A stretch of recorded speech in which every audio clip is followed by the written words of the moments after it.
Assalamualaikum warahmatullahi wabarakatuh. Selamat pagi dan salam sejahtera untuk kita semua.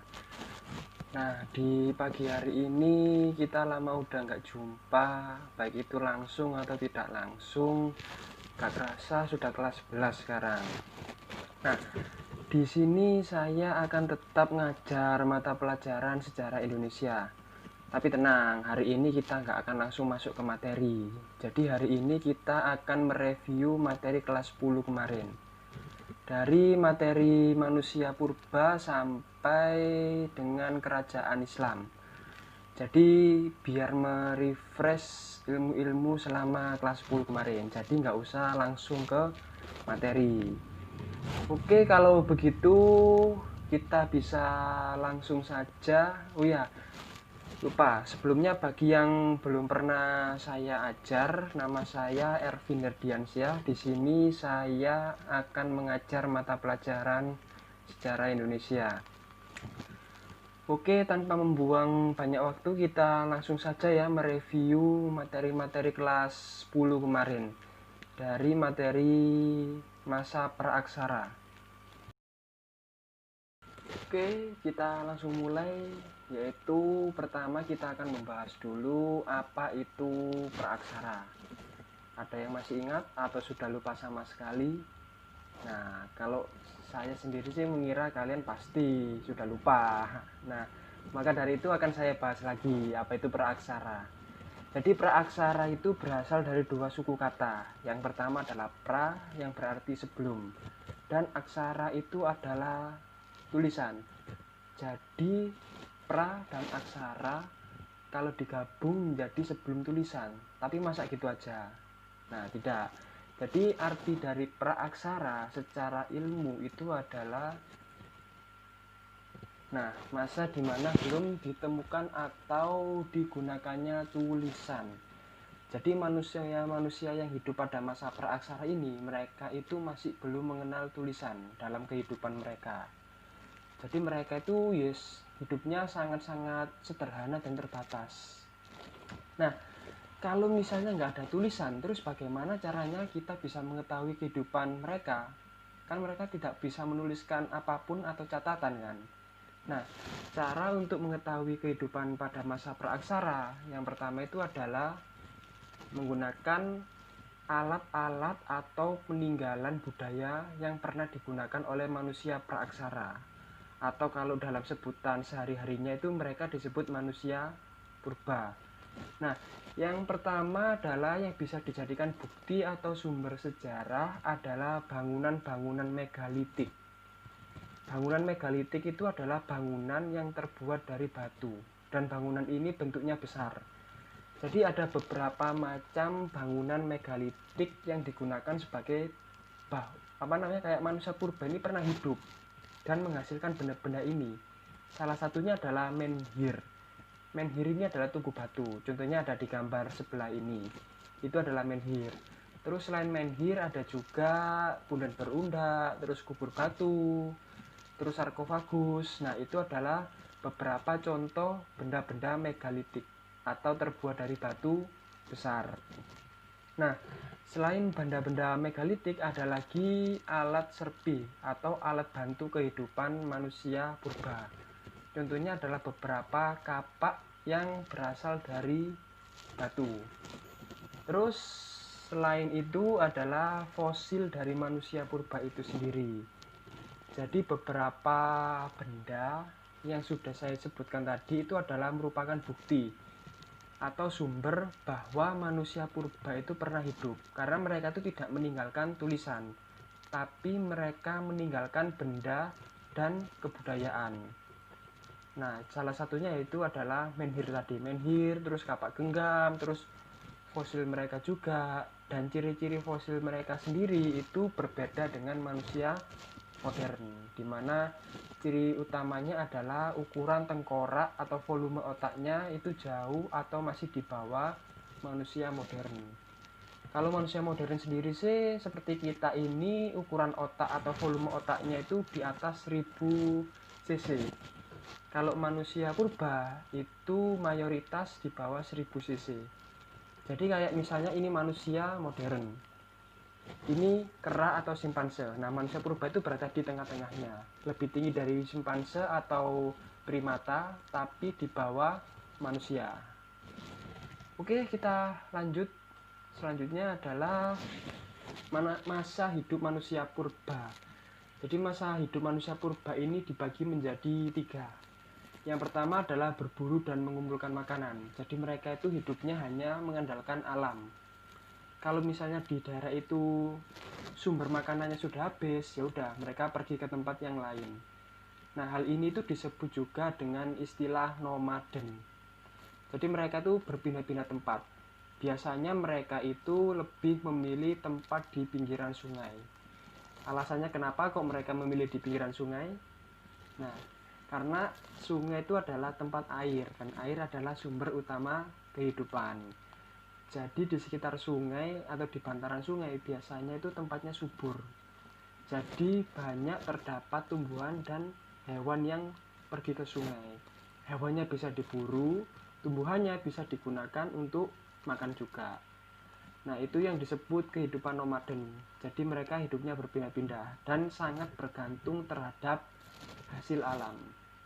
Dan yang kedua adalah bercocok tanam. Jadi di sini tuh mereka tuh sudah tidak menggantungkan ke alam saja, tapi mereka juga bisa kayak menghasilkan makanan sendiri. Jadi dari biji-bijian yang sudah mereka makan, mereka kemudian menanamnya, bercocok tanam. Selain itu mereka juga beternak. Jadi hewan-hewan buruan mereka itu beberapa ada yang dikembangbiakkan. Jadi mereka tuh sudah bisa untuk berpikir secara ke depan. Jadi mereka ke depannya itu kalau misalnya menanam ini, maka ke depannya mereka tidak akan bingung soal makanan. Jadi dari nomaden ke bercocok tanam ini itu jenis manusia purbanya juga mengalami perbedaan. Dimana semakin tambah tahun, maka volume otak dari manusia purba ini semakin tinggi. Makanya semakin tinggi ini juga mereka bisa lebih berpikir bagaimana cara untuk memanfaatkan alam. Yang pertamanya mereka itu cuma mengandalkan alam dan bergantung. Akhirnya yang kedua mereka memanfaatkan alam. Dan yang ketiga perundagian itu mereka hidup di zaman logam yang dinamakan perundagian.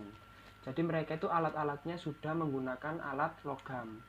Dan logam ini sendiri itu bukan hanya digunakan untuk alat berburu atau bercocok tanam, tapi untuk patung pemujaan, terus sama perhiasan itu juga digunakan. Oke, kita next ke materi selanjutnya. Jadi yang saya jelaskan ini adalah secara garis besar saja materi kelas 10. Nggak akan saya jelaskan secara rinci itu apa, nanti waktunya nggak cukup nanti. Oke, next kita lanjut ke jenis-jenis manusia purba, khususnya yang ada di Indonesia. Yang pertama adalah Meganthropus paleojavanicus, yang artinya adalah manusia besar Jawa kuno. Jadi Meganthropus ini merupakan manusia purba tertua yang pernah tinggal di Nusantara, tepatnya di Jawa. Jadi kondisi fisik dari Meganthropus ini hampir sama kalau kalian pernah lihat itu film King Kong. Nah, hampir sama kayak gitu. Jadi tubuhnya itu masih banyak bulunya, sama kerangka tengkoraknya itu hampir mirip dengan kera. Dan mereka itu hidupnya masih nomaden. Nah, terus yang kedua adalah Pithecanthropus erectus, atau artinya adalah manusia purba yang bisa berjalan tegak. Nah, di Pithecanthropus ini bisa disebut juga manusia purba middle atau pertengahan, peralihan menuju manusia modern. Jadi Pithecanthropus ini mereka hidupnya sudah menetap. Jadi yang bercocok tanam tadi. Jadi mereka itu sudah bisa bercocok tanam dan menghasilkan beberapa kebudayaan. Dan yang terakhir adalah jenis Homo atau manusia. Jadi jenis Homo ini ada beberapa macam, Sapiens, Solensis, dan Wajak. Jadi jenis Homo ini itu mereka tuh sudah di taraf perundagian tadi. Jadi otak mereka atau volume otak mereka itu sudah hampir menyamai manusia modern, tapi masih di bawah. Oh ya, saya lupa menjelaskan yang Pithecanthropus tadi. Jadi ada Pithecanthropus erectus, Solensis, Mojokertensis. Nah, nama-nama belakang mereka ini itu berasal dari daerah di mana mereka ditemukan. Kalau yang erectus itu memang berasal dari bahasa Latin atau yang artinya berdiri. Kalau Solensis, Mojokertensis, Wajah itu adalah tempat di mana mereka ditemukan atau fosilnya ditemukan. Oke, kita next ke kerajaan Hindu Buddha. Oh ya, menambahkan tadi soal manusia purba, jadi beberapa kebudayaan manusia purba atau praaksara itu ada beberapa yang masih dilestarikan hingga saat ini atau digunakan. Contohnya adalah tentang kepercayaan terhadap roh nenek moyang. Nah, jadi orang-orang Indonesia itu banyak yang masih mempercayai bahwa arwah orang yang sudah meninggal itu tidak akan langsung hilang dari bumi. Jadi mereka akan tetap menjaga anak cucu mereka. Terus setelah itu beberapa bangunan punden berundak. Jadi kayak ada tingkat-tingkatan itu nanti yang mempengaruhi struktur bangunan candi yang ada di Indonesia. Selain itu sistem pemerintahan atau sosial itu juga masih berlaku, terutama di wilayah pedesaan, di mana tempat tinggal orang desa itu terpusat, sama seperti kehidupan manusia praaksara dulu. Oke, kita next ke kerajaan Hindu Buddha. Yang pertama akan kita bahas adalah tentang teori masuknya agama Hindu. Jadi agama Hindu itu tidak serta-merta langsung ujuk-ujuk masuk ke Indonesia. Jadi ada beberapa proses masuknya. Nah, dan beberapa proses masuknya ini terbagi menjadi 4 teori. Yaitu keempatnya ini adalah ada teori Waisya yang berarti pedagang, di mana agama Hindu ini dibawa oleh para pedagang yang berdagang di wilayah Nusantara atau Indonesia. Karena Indonesia dulu itu merupakan jalur perdagangan internasional dulu yang menghubungkan Cina dengan daratan India dan Eropa. Jadi di Indonesia itu dulu banyak terdapat orang asing yang mampir ke sana. Salah satunya dari India. Nah, dari pedagang India ini mereka selain berdagang, mereka itu juga menyebarkan agama Hindu. Entah itu mereka menyebarkan di sana terus kembali pulang ke India, ataupun para pedagang ini menetap membuat toko di sana dan menyebarkan agama Hindu juga, disertai dengan menikahi wanita-wanita pribumi. Jadi teori pertama itu Waisya atau pedagang, di mana agama Hindu itu dibawa oleh kaum pedagang. Dan teori yang kedua itu adalah teori ksatria, prajurit atau bangsawan. Jadi di teori ini tuh kayak berisi tentang bahwa kayak di India itu ada beberapa prajurit atau bangsawan itu yang kalah perang. Jadi mereka melarikan diri ke Indonesia. Dan di Indonesia ini mereka kemudian mendirikan kerajaan yang bercorak Hindu. Nah, terus yang ketiga adalah Brahmana.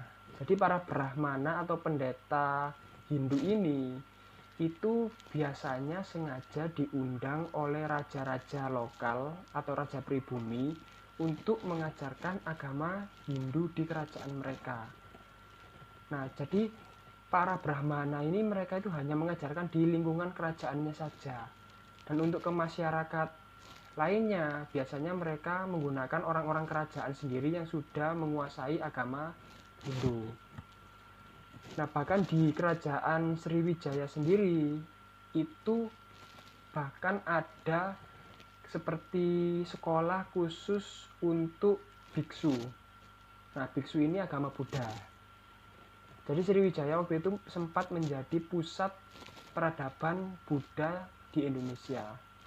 Nah, dari teori Brahmana ini tuh para Brahmana ini tuh ada yang memang sengaja datang ke Indonesia untuk menyebarkan agama Hindu, dan mereka diundang oleh raja-raja lokal untuk mengajarkan agama Hindu di kerajaan mereka. Nah, dan yang keempat itu adalah teori arus balik. Nah, jadi yang dinamakan arus balik itu adalah orang Indonesia atau orang lokal, dia itu sengaja datang ke India untuk belajar agama Hindu. Nah, setelah dia di India sudah menguasai agama Hindu, dia kemudian pulang lagi ke Indonesia untuk mengajarkan dan menyebarkan agama Hindu itu di Indonesia. Jadi dari Indonesia ke Indonesia sendiri. Itu adalah teori arus balik. Oke, kita next ke materi selanjutnya. Nah, ini adalah timeline atau garis waktu kerajaan Hindu-Buddha di Indonesia. Nah, yang pertama adalah kerajaan tertua yang ditemukan adalah Kerajaan Kutai yang berada di Kalimantan. Untuk rincian tahun-tahunnya nanti bisa dilihat sendiri di video ini. Nah, dan Kerajaan Kutai ini bertahan sampai tahun 1600-an. Nah, setelah itu Kerajaan Kutai beralih menjadi Kesultanan Islam. Nah, terus yang kedua di Tarumanegara. Tarumanegara ini adalah kerajaan Hindu tertua di Pulau Jawa. Tepatnya di wilayah Jawa Barat, daerah Bekasi. Nah, setelah kerajaan Tarumanegara ini runtuh, akhirnya digantikan menjadi kerajaan Sunda. Nah, jadi ada selisih tahun kosong ini itu adalah kerajaan Tarumanegara ini dikuasai oleh Sriwijaya. Dan ketika Sriwijaya runtuh, muncullah kerajaan Sunda. Bukan Sunda Empire ya. Nah, oke, lanjut ke kerajaan yang ada di Jawa Tengah ini, Kerajaan Kalingga. Kerajaan Kalingga ini merupakan pecahan atau bagian dari kerajaan Tarumanegara juga, yang akhirnya kerajaan Kalingga ini kayak berdiri sendiri. Nah, kemudian dilanjutkan oleh kerajaan Medang atau Mataram kuno. Kalau kalian tahu Candi Borobudur, Candi Prambanan, Candi Sewu, nah, candi-candi itu merupakan candi peninggalan kerajaan Medang atau Mataram kuno. Dan di Mataram kuno ini terdapat dua wangsa atau dinasti yang pernah berkuasa. Yang pertama adalah dinasti Sailendra yang bercorak Buddha, dan dinasti Sanjaya yang bercorak Hindu. Nah, tapi karena beberapa faktor akhirnya kerajaan Medang atau Mataram kuno ini pusatnya dipindahkan dari Jawa Tengah ke Jawa Timur dan berganti menjadi kerajaan Kahuripan dengan rajanya yang bernama Airlangga waktu itu. Kalau kalian pernah dengar Airlangga, itu merupakan raja dari kerajaan Kahuripan, dan Airlangga ini memiliki beberapa petilasan di wilayah Jolotundo. Oke, lanjut. Nah, dan kerajaan Kahuripan ini akhirnya dibagi menjadi dua. Karena Airlangga itu punya dua anak dan gak pingin kedua anaknya itu rebutan kekuasaan. Akhirnya membagi kerajaan menjadi dua, yaitu kerajaan Jenggolo dan kerajaan Kadiri. Namun pada akhirnya kerajaan Jenggolo ini akhirnya dikuasai juga oleh kerajaan Kediri. Karena kerajaan Kediri waktu itu memang lebih kuat daripada kerajaan Jenggolo. Nah, dari Kediri ini akhirnya runtuh. Nah, runtuhnya Kediri ini dikarenakan adanya pemberontakan dari Ken Arok. Ken Arok ini sebenarnya orang rakyat biasa, prajurit, akhirnya berhasil membunuh Raja Kediri dan akhirnya mendirikan kerajaan Singosari. Dan kerajaan Singosari ini sendiri akhirnya juga runtuh juga. Akhirnya berganti menjadi kerajaan Mojopahit. Nah, Mojopahit ini merupakan kerajaan bercorak Hindu yang kayak berdiri lumayan lama dan wilayahnya paling luas. Jadi wilayah Mojopahit itu meliputi Pulau Jawa kecuali wilayah Sunda dan wilayah Banyuwangi, wilayah Sumatera, Kalimantan hingga wilayah Filipina dan Thailand untuk kerajaan Mojopahit. Nah, setelah Majapahit akhirnya pengaruh kerajaan Hindu-Buddha itu runtuh, digantikan oleh pengaruh kerajaan Islam. Dan raja terakhir Majapahit yaitu Raja Brawijaya kelima. Akhirnya kerajaan Majapahit ini runtuh dan muncul kerajaan Demak yang bercorak Islam. Nah, selain kerajaan di Jawa tadi, juga ada kerajaan Sriwijaya yang ada di Pulau Sumatera. Nah, kerajaan Sriwijaya ini merupakan kerajaan yang mayoritas atau memiliki agama resmi Buddha. Dan kerajaan Sriwijaya itu dikenal sebagai kerajaan maritim yang kuat. Nah, kerajaan maritim itu artinya kerajaan ini itu mengandalkan kekuatan atau hasil ekonominya yaitu dari air atau laut. Oke, itu tadi materi tentang masa praaksara dan kerajaan Hindu-Buddha. Untuk materi kerajaan Islam bisa disimak video ini.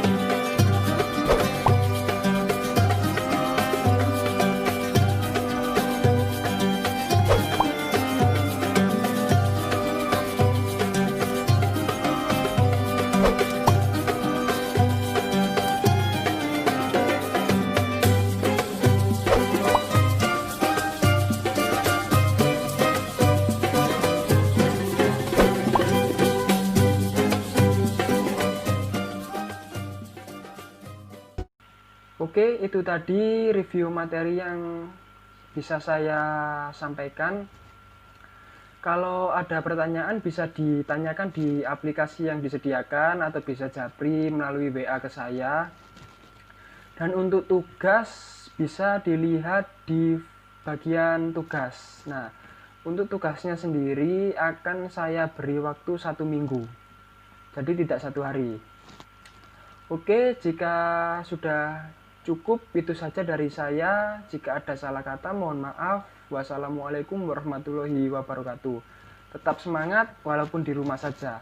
Oke.